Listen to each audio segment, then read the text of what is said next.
हमारे साथ में अगले एनालिस्ट जुड़ रहे हैं, युवा एनालिस्ट, तेज तर्रार एनालिस्ट प्रदीप हल्दर जी।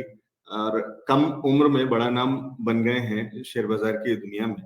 और कारण यह है कि सटीक एनालिसिस, चार्ट्स को बहुत बेहतर तरीके से समझते हैं और समझ करके इंटरप्रेट भी कर पाते हैं, यानी उसको कन्वर्ट कर पाते हैं ट्रेड में। तो बहुत सारे एनालिस्ट मैंने वो भी देखे जो चार्ट्स को तो अच्छे से पढ़ लेते हैं और समझ लेते हैं कौन सा पैटर्न कहाँ बन रहा है, क्या करना है, लेकिन उसका कॉल टू एक्शन जो होता है कि कब कहाँ पे क्या करना चाहिए, उसके लिए थोड़ी सी हिम्मत भी और चाहिए होती है। कुछ और कह लीजिए कि वो 10% की एक एडेड चीजें चाहिए होती हैं, जो 90% तो आपके चार्ट की पढ़ाई है चार्ट्स की, और 10% वो इंट्यूशन हो सकता है, गट्स हो सकते हैं, कुछ और ऐसी इंफॉर्मेशन हो सकती है, वो लगाने के बाद में वो ट्रेड बनता है परफेक्ट। और उस तरीके के ट्रेड्स को लेकर के आते हैं प्रदीप हल्दर जी, पीएचडी कैपिटल के फाउंडर हैं। प्रदीप जी, बहुत स्वागत है आपका शो पे। Good morning Alex ji, thank you so much. इतना अच्छा आपने इंट्रोडक्शन दिया, थैंक यू सो मच।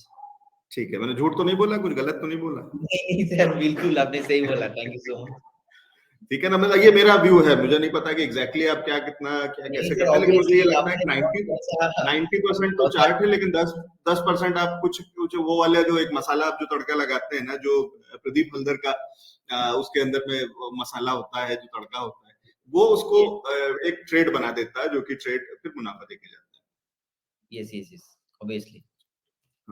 ठीक है प्रदीप जी, फिलहाल कोई अगर थोड़ा सा लंबा समय अगर नजरिया है, अगर मैं केवल बहुत शॉर्ट टर्म की बात नहीं कर रहा हूँ और आज और कल और केवल बजट के हिसाब से और 2 दिन के हिसाब से कुछ नहीं ट्रेड नहीं कर रहा हूँ, तो क्या कर सकते हैं बाजार में? तो सर डेफिनेटली आपको, मुझे लगता है कि अभी अगर शॉर्ट टर्म के आपके व्यू नहीं है, तो अगर आप ट्रेडिंग भी नहीं करना चाहते हो, तो मुझे लगता है सर आपको ना यहाँ से डीप मिलेगा ही मिलेगा। एंड उस डीप में ही आपको खरीदना है। एक कंपनी मुझे अभी अच्छा लग रहा है, कंपनी का नाम है पीएसपी प्रोजेक्ट। पीएसपी प्रोजेक्ट बहुत ही बढ़िया कंपनी है। एंड अभी जो ट्रेडिंग हो रहा है 601 602 पे, मुझे लग रहा है कि सर यहाँ पे एक परफेक्ट बाइंग अपॉर्चुनिटीज है, आप यहाँ पे बाय कर सकते हो सीएमपी पे।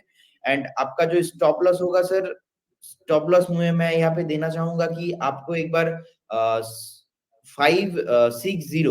560 में एक स्टॉप लॉस मेंटेन करना चाहिए। एंड आपका जो पहला टारगेट होगा वो रहेगा 640 एंड सेकंड टारगेट रहेगा 690।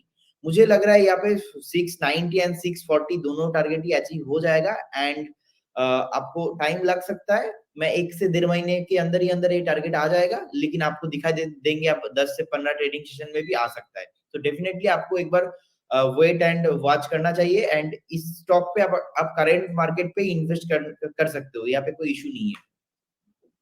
ठीक है, तो एक बड़ी तेजी इसने पिछले 1-2 सत्र में दिखाई है और 52 वीक हाई भी लगाया है, वहां से थोड़ा सा प्रॉफिट बुकिंग जो आई है और ये जो सेटल हो रहा है, ये एक और मौका है एंट्री करने का। प्रदीप जी जो कह रहे हैं, तो ये 625 से 601 के आसपास मिल रहा है। ये जो 600 के आसपास का लेवल है, ये अच्छा लेवल है एंट्री करने का और नई बाइंग का भी। तो यहाँ से खरीदी करके और अगले कुछ दिनों के अंदर में, यानी 1 से 2 हफ्ते के अंदर में भी मिल सकते हैं टारगेट्स। थोड़ा सा नजरिया अपने हिसाब से सोच करके आप 1 महीने का रखिएगा। टारगेट्स अगर जल्दी अचीव हो जाते हैं तो जो कि हो भी सकते हैं, क्योंकि वही वाली चीज हम जो बात कर रहे थे कि वोलेटाइल होगा मार्केट, तो हो सकता है अगर थोड़ा सा निचले लेवल्स पे जाए, नीचे की तरफ चले, तो हो सकता है थोड़ा टाइम ज्यादा लग जाएगा आपको आपके टारगेट्स अचीव होने में। और अगर सीधा सीधा आगे की तरफ भाग गया अगर बढ़त, क्योंकि दोनों तरफ के जो टारगेट वो है ना, वो बहुत ज्यादा है। अगर मैं ओपन इंटरेस्ट की बात कर रहा देख रहा था, डेटा देख रहा था, तो प्रदीप जी आपने वो डेटा देखा हुआ है क्या? कौन सा डेटा सर? एफएनओ वाला और वो वाला की किस तरीके के एक्सपायरी के ओपन इंटरेस्ट वो कहाँ पे हैं? सॉरी बहुत मैंने आज डेटा नहीं देखा, एफएनओ का डेटा मैंने आज नहीं ठीक देखा। है, नहीं मैं मंथली एक्सपायरी का डेटा उसको देख रहा था, तो उसमें बहुत ऊपर के भी लेवल्स हैं और बहुत नीचे के भी लेवल्स हैं। मतलब कहीं ना कहीं बहुत कुछ ऐसे भी लोग हैं, और बड़े क्वांटिटी की बात है, मतलब लाखों शेयर वो क्वांटिटी की बात है। और उसके अंदर में निफ्टी को बहुत लोग बहुत ऊपर भी देख रहे हैं, ऑल टाइम हाई से भी ऊपर देख रहे हैं, और बहुत लोग बहुत नीचे भी देख रहे हैं, जो नीचे लेवल। पॉसिबिलिटीज है बिकॉज ऑफ 2015 से पहले तो बजट आई थिंक मार्च में होता था, तो उससे बाद जब फरवरी में होने लगा, तो 15 16 17 18 तीनों 4 साल ही मार्केट ऊपर ही रहा। ओनली फॉर 2020 में कोविड के लिए मार्केट नीचे था। और लास्ट ईयर भी मार्केट इसी महीने में ऑलमोस्ट 2.5% के पॉजिटिव में ही था। सो इस बार भी पॉसिबिलिटीज है कि मार्केट ऊपर ही रहे बिकॉज ऑफ मार्केट का जो फेयर था। मैंने आपको बार बार बताया कि बजट है, बजट है, बजट है। मैंने तो शो में एक ही बात बार बार मैं बोलता हूँ। सो इसीलिए इतना पैनिक आया है, और इतना ज्यादा पैनिक आने के बाद जो एक लोअर लेवल पे मार्केट एक सपोर्ट ढूंढ रहा है। सो कहीं ना कहीं एक माइंडसेट है मार्केट बना रहा है। मुझे लग रहा है कि ऐसा माइंडसेट बना रहा है कि ना ना भाई, मैं जितना नीचे आना था ऑलरेडी मैं आ गया, अभी मैं वेट कर रहा हूँ अनाउंसमेंट का। जैसे ही अनाउंसमेंट आए, हो सकता है मार्केट ऐसे तुरंत ऊपर चले जाए, भाग जाए, पॉसिबिलिटीज है। ठीक है, पॉसिबिलिटीज हैं दो, लेकिन दोनों तरफ की पॉसिबिलिटीज हैं, क्योंकि बहुत सारी चीजें और पीछे जिस तरीके की इकोनॉमिक स्थिति है, तो उसमें उस लिहाज से कहीं अगर कुछ वैसे उस तरीके के अनाउंसमेंट्स आए जो कि मार्केट को पसंद ना आए, तो नीचे की तरफ भी लेवल्स मिल सकते हैं, भले ही वो टेम्परेरी हो, भले ही कुछ ही टाइम के लिए हो, लेकिन नीचे के लेवल्स भी आ सकते हैं। डिप टेम्परेरी भी अगर आता है तो भी आपके जो वो है स्टॉप लॉसेस हिट हो सकते हैं, तो इसलिए ट्रेडिंग बहुत सावधानी से करिएगा। ठीक है, कोई और स्टॉक है सर पीएसपी प्रोजेक्ट के अलावा जो कि आप नजर में रख रहे हैं? पीएसपी प्रोजेक्ट सर आपको इसमें भी टारगेट आता हुआ दिखेगा कमिंग 15 से 18 ट्रेडिंग सेशन में, पॉसिबिलिटीज है। एंड और एक स्टॉक जो जो भी मैंने आपको यहाँ पे बताया था आज से आई थिंक 1.5 से 2 महीना पहले, उसके बाद हमने डिस्कस नहीं किया। मुझे लग रहा है हमें, जैसे कि ऐसे भी हमने बहुत स्टॉक दिया सर, 50%, 60%, 100% भी हुआ। तो ऐसे भी स्टॉप लॉस मुझे बताना चाहिए जो स्टॉप लॉस हिट हुआ। नंबर एक स्टॉक है सर जोमेटो। मैंने जोमेटो आपके चैनल में 135 से लेके 140 तक बताया था कि आपको बाई करना चाहिए एंड आपको 125 का स्टॉप लॉस रखना चाहिए। एंड जोमेटो 125 का स्टॉप लॉस हो गया हमारा, होने के बाद नीचे आ गया। सो आई डोंट नो कि फंडामेंटल पे क्या हो रहा है। ऑलवेज हमें अपना पोजीशन साइजिंग मैनेज करते रहना चाहिए एंड टेक्निकल पे फोकस रहना चाहिए। जैसे 125 स्टॉप लॉस हिट हो गया था, हमने सारे क्लाइंट को इन्फॉर्म कर दिया था। तो आपके चैनल में उसके बाद आई थिंक मौका नहीं मिला मुझे, या फिर मुझे याद नहीं था अपडेट देने का। तो जोमेटो से अगर कोई भी अभी भी है तो उनको एग्जिट करना चाहिए, फिलहाल इस जोन पे उनको एंट्री नहीं लेना चाहिए।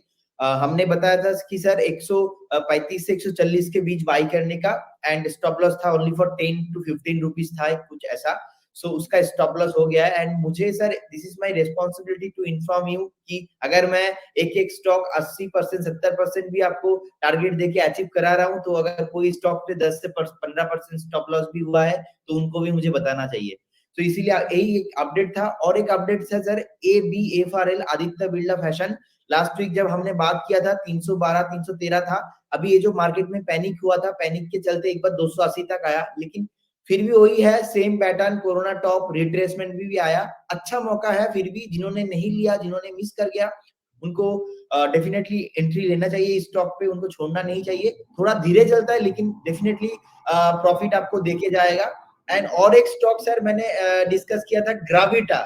आप एक बार ग्राविटा को देख लीजिए। ग्राविटा में क्या है सर, मार्केट इतना नीचे आया लेकिन ग्राविटा ने अपना जो डेली एक एवरेज कैंडल है वो भी नहीं तोड़ा। तो मुझे लग रहा है कि सर जब हमने पहले बार बात किया था आपके चैनल में ग्राविटा को लेके 200 में, 200 से हमने 305 में प्रॉफिट बुक कराया, अभी 330 चल रहा है।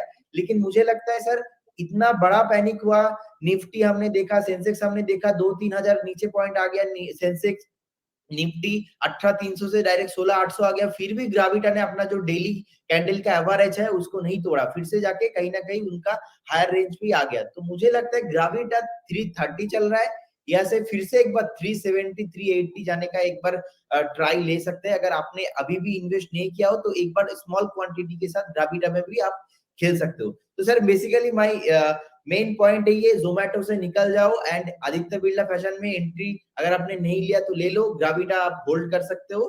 बस यही अपडेट है मेनली। ठीक है, तो ये अपडेट है। और उसके अलावा एक और चीज जो मतलब जरूरी है और हमेशा याद रखिए कि स्टॉप लॉसेस इसीलिए दिए जाते हैं, तो उसको जरूर पालन करिए, क्योंकि ट्रेडिंग में खासकर जो है वो बहुत ज्यादा इंपॉर्टेंट और हो जाते हैं, क्योंकि लेवल्स अगर जरा सा भी चेंज होता है, क्योंकि ये लॉन्ग टर्म नजरिया नहीं, इन्वेस्टमेंट की बात नहीं हो रही है, जहाँ पे आप अगर स्टॉप लॉस नहीं भी लगाते हैं, अगर अच्छे स्टॉक में हैं या बहुत नीचे भी लगाते हैं तो भी कोई बात नहीं, लेकिन ट्रेडिंग के अंदर में ये बहुत जरूरी है डिसिप्लिन, क्योंकि शॉर्ट टर्म की ही हम जो प्रदीप जी जो बता रहे हैं, ये वो उसी शॉर्ट टर्म की बात करते हैं कि हाँ यहाँ पे उनको दिख रहा है कि ऊपर की तरफ जा रहा है। पिछले कुछ दिनों के अंदर में बाजार अलग तरीके से चला है, एक पूरा जो सेक्टर है जोमेटो जैसे और ये वाले जो हम पहले भी डिस्कस कर रहे थे, जो वेब बेस्ड या ऐप बेस्ड इस तरीके की कंपनीज हैं, इंडिया मार्ट, मैप माई इंडिया, पेटीएम, जोमेटो, ये सभी कहीं ना कहीं नीचे की तरफ हैं और इसके अंदर में पिटाई हो रही है, तो उसका असर जोमेटो पे भी आया। और उसमें दूसरी तरफ अगर उसने ट्रेंड पकड़ा तो उस पे, लेकिन स्टॉप लॉस अगर आपने ठीक से लगाया हो तो सिर्फ नुकसान उतना ही है। स्टॉप लॉस आपका 10 से 15% जो भी जिस तरीके का लेवल दे रहे हैं वो उतना ही कटता है, लेकिन ऊपर की तरफ जब चलता है तब हम स्टॉप लॉस को ट्रेल करते चलते हैं और प्रॉफिट बढ़ाते चलते हैं, जो कि कई स्टॉक्स में पीछे जो प्रदीप जी ने बताया उसमें 40 से 50% और 70-80% तक मुनाफा हुआ है। ये बहुत शॉर्ट टर्म में ही हुआ है, तो उसका जरूर ध्यान रखिएगा। ठीक है, कोई और स्टॉक है सर प्रदीप जी जो एक आपने? स्टॉक अभी इमीडिएटली चार्ट पे आ रहा है, कंपनी का नाम है ऑर्बिट एक्सपोर्ट लिमिटेड। अभी 113 चल रहा है, ORBIT orbit export limited. Immediately एक ब्रेकआउट आया है एंड इसका जो वॉल्यूम आया है मुझे लग रहा है कि आपको 1-2 दिन के अंदर ही अंदर एक अच्छा खासा आप यहाँ पे प्रॉफिट आपको दिखाई दे सकता है। अभी CMP चल रहा है 113, मुझे लगता है कि सर आज का तो अपर सर्किट है 122, पॉसिबिलिटी है आज और कल के अंदर अपर सर्किट भी लग जाए। एंड इसका जो बायर का भी जो वॉल्यूम आ रहा है मुझे लग रहा है कि सर आज और कल के अंदर पॉसिबिलिटी से 125 से 130 तक भी आ जाए। एंड मुझे एक स्टॉप लॉस मेंटेन करना है सर, स्टॉप लॉस रहेगा 104 में एंड टारगेट रहेगा 135 का, और आज पॉसिबिलिटी है दोपहर तक सर अपर सर्किट भी आ जाए। ठीक है, तो एक अच्छा ऑप्शन निकल के आ रहा है ट्रेडिंग के लिए, शॉर्ट टर्म के लिए, ऑर्बिट एक्सपोर्ट्स, और 112 113 की रेंज में चल रहा है अभी। अच्छा लेवल है, कह रहे हैं प्रदीप हल्दर जी की एंट्री कर सकते हैं आप यहाँ पे, और टारगेट्स आपको लेवल्स बता दिए। स्टॉप लॉस का ध्यान रखिएगा सर। स्टॉप लॉस कहाँ पे लगवा रहे हैं? 104। 104 का, ठीक है। तो 104 का स्टॉप लॉस जो करीब करीब आज के लोज के आसपास का स्टॉप लॉस है, तो वो उसको लगा करके, और एक बड़ी तेजी और आगे भी आज 10% बढ़ के काम कर रहा है अभी, और इसमें और एक दो सत्र में और अच्छी तेजी देखने को मिल सकती है। ठीक है,